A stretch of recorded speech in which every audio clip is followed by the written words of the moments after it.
Welcome to my first ever vlog.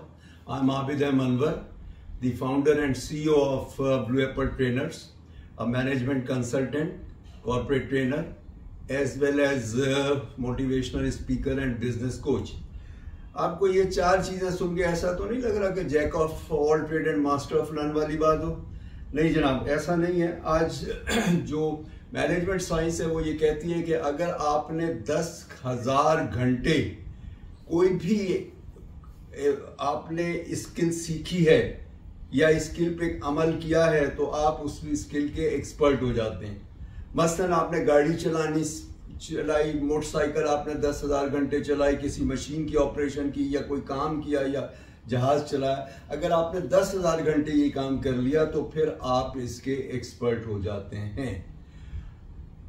अच्छा, अब 10,000 घंटे बनते कितने? नॉर्मल वर्किंग आवर्स अगर हम ले तो 4 साल के बनते हैं। और अल्लाह का एहसान है कि मेरा जो एक्सपीरियंस है वो 250 साल से ज्यादा है। आप हैरान हो रहे होंगे। चले मैं आपको इसका बैकग्राउंड बताता हूं, ये हुआ कैसे सिलसिला।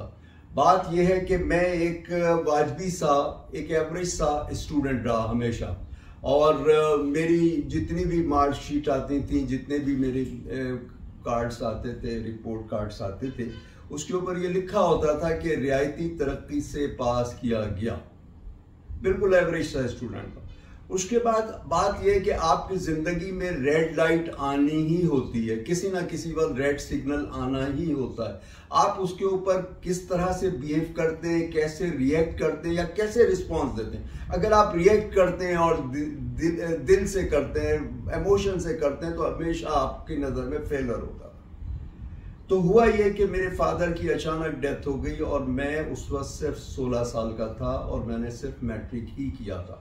अब उसके अंदर ये था, या तो मैं कोलैप्स कर जाता और एक इमोशनली मैं जो है वो छोटा मोटा कोई काम करता और अपनी पढ़ाई छोड़ देता। तो होता यह है कि एडवर्सिटी आनी ही आनी होती है। आपकी जिंदगी में एडवर्सिटी किसी ना किसी वक्त आनी होती है, रेड सिग्नल आना ही आना होता है। अब होता यह है कि समवन ब्रेक हिमसेल्फ अगर एडवर्सिटी आती है, and someone break the record. तो मैंने सेकंड ऑप्शन को चुना और मैंने कहा कि नहीं, मैंने मेहनत करनी है, मैंने काम भी करना है, और उसके अलावा मैंने जो है उसके अंदर कोई ना कोई तालीम भी अपनी जारी रखनी। तो मैंने तालीम जारी रखी और 68 के अंदर मैंने पहला कारोबार किया, और वो थी पेंट्स एंड हार्डवेयर की दुकान। उसमें फिर एडिशन किया वेल्डिंग मटेरियल का, और उसके बाद फिर उसके अंदर एडिशन जो किया वो एक ब्रांड नेम के साथ उसके अंदर इजाफा कर दिया उसका कुछ पेंट एसेसरीज का। उसके साथ फिर सिलसिला आगे बढ़ता चला। इस दौरान कुछ थोड़ी सी फैमिली सेटल हो गई, क्योंकि सिर्फ मेरे से एक बड़े भाई थे, बाकी हम मेरे बहन भाई छोटे थे, तो उनको तो जाहिर है किसी काम पे नहीं लगाना था। तो हम दोनों ने काम शुरू किया और अपना जो फैमिली का बिजनेस था कंस्ट्रक्शन का, उसको हमने स्टार्ट कर दिया। कंस्ट्रक्शन का बिजनेस जब स्टार्ट हो गया तो फिर पेंट्स का काम खत्म किया और कंस्ट्रक्शन का बिजनेस शुरू किया। इसी दौरान जो है वो 71 की वार शुरू हो गई और ईस्ट पाकिस्तान अलग हो गया। उसके अलग होने से ये हुआ कि उस वक्त फिर काम बंद हो गए, सारी कंस्ट्रक्शन वगैरह रुक गई और हमारे पास टाइम भी आ गया, रिसोर्सेज आ गई। और उसके बाद फिर वहां से जो ईस्ट पाकिस्तान से चाय और माचिस आती थी, वो चीजें बंद हो गई और फिर ये चीजें आना शुरू हुई टर्की से। तो उसकी फिर सप्लाई का मैंने काम किया, और उसके बाद फिर मैंने अपनी पढ़ाई जो है वो मैंने ग्रेजुएशन किया। ग्रेजुएशन के बाद फिर मैंने उसके अंदर पोस्ट ग्रेजुएशन किया और स्पेशलाइजेशन की फाइनेंस एंड अकाउंटिंग के अंदर। तो मैंने फादर के बाद 8 साल अपना काम करके, मेहनत करके कमाया भी, घर भी चलाया, अपने बहन भाइयों को भी लुक आफ्टर किया, और उसके साथ साथ अपनी तालीम भी मुकम्मल कर ली। और उसके बाद फिर मैंने एक इंडस्ट्री के अंदर जॉब ज्वाइन कर ली, और उसके बाद फिर मेरा ये सिलसिला चलता ही चला गया। अब इसके अंदर ये था कि मेरे पास जो है वो तकरीबन जो मैंने इंडस्ट्री में काम किया है, 40 साल मैंने इंडस्ट्री में काम किया, ठीक। और पिछले 40 साल से मैं जो है कॉर्पोरेट ट्रेनिंग कर रहा हूं। तो ये तो हो गया 80 साल, ठीक है। अब इसके अलावा जो है मैंने जो है अपना 80s के अंदर, क्योंकि मुझे कुछ अपनी जो भी नॉलेज थी या मेरे पास जो एक्सपर्टीज थी उसको मैंने लोगों के साथ शेयर करना मेरे को अच्छा लगता था। मैं कॉलेज के ज़माने में अपने छोटे भाइयों को पढ़ाता था। इसके अलावा कॉलेज के ज़माने में चूंकि अकाउंटिंग का सब्जेक्ट ज़रा मुश्किल होता था तो मैं अपने दोस्तों को भी पढ़ाता था। तो मैंने इस तरह से नॉलेज शेयरिंग करता रहा, अपनी जो भी नॉलेज थी मैं अपने दोस्तों के साथ और उसके साथ करता रहा।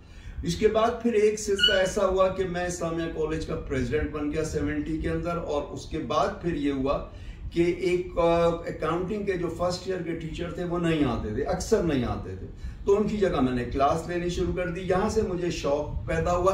अब चूंकि मैं एक साथ 2 काम करने का आदी था, यानी बिजनेस या जॉब और उसके साथ साथ पढ़ाई, तो फिर मैंने कहा कि एक और काम शुरू कर देता हूँ, और मैंने फिर पढ़ाना शुरू कर दिया। सी और ICMA के अंदर 81 के अंदर मैंने पढ़ाना शुरू कर दिया।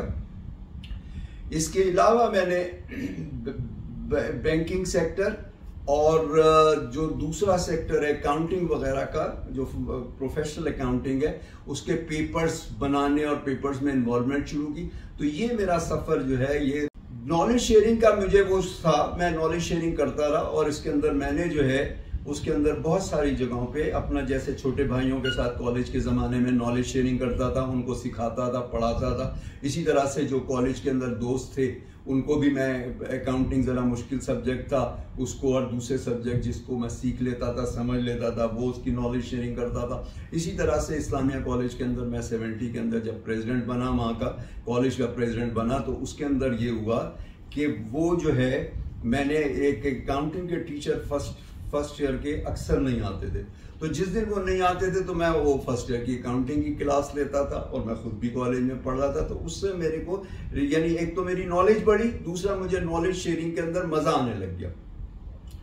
अब जब मैं जॉब के ऊपर एक सेटल हो गया, अच्छी सीनियर पोजीशन के ऊपर आ गया और फैक्ट्री मैनेजर हो गया, फिर जनरल मैनेजर हो गया, तो फिर मुझे ये शौक हुआ। मैंने कहा मैं सिर्फ एक ही काम कर रहा हूँ, जॉब ही कर रहा हूँ, और सुबह से शाम तक, बाकी शाम के बाद मेरे पास टाइम होता है, तो मैं क्यों ना लेक्चरशिप करूँ। तो मैंने सी और ICMA में 81 के अंदर पढ़ाना शुरू कर दिया, और इसी तरह से मेरी ये चीज़ें चलती चली गई, क्लासेस चलती गई। फिर उसके बाद फिर एक और काम का इसके अंदर इजाफा हो गया कि मुझे एक प्रोफेशनल इंस्टीट्यूट से एग्ज़ाम के पेपर्स बनाने के लिए और पेपर चेक करने के लिए मुझे ऑफ़र हुई।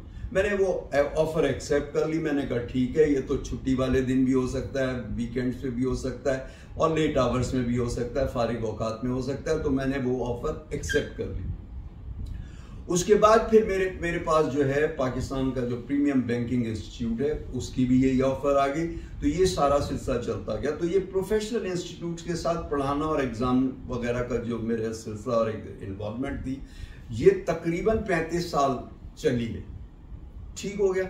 अब इसमें आप मजीद कुछ ऐड कर लीजिए। उसके अंदर ये है कि मैं कुछ लीडरशिप और एडमिनिस्ट्रेटिव वे के अंदर कुछ मेरी चीजें जो हैं वो ज्यादा बेहतर चली, और वो इस तरह से चली कि स्कूल के ज़माने के अंदर मैं मॉनिटर था, क्लास मॉनिटर था, और इसी तरह से मैट्रिक के अंदर मैं जो है स्कूल के परफेक्ट में।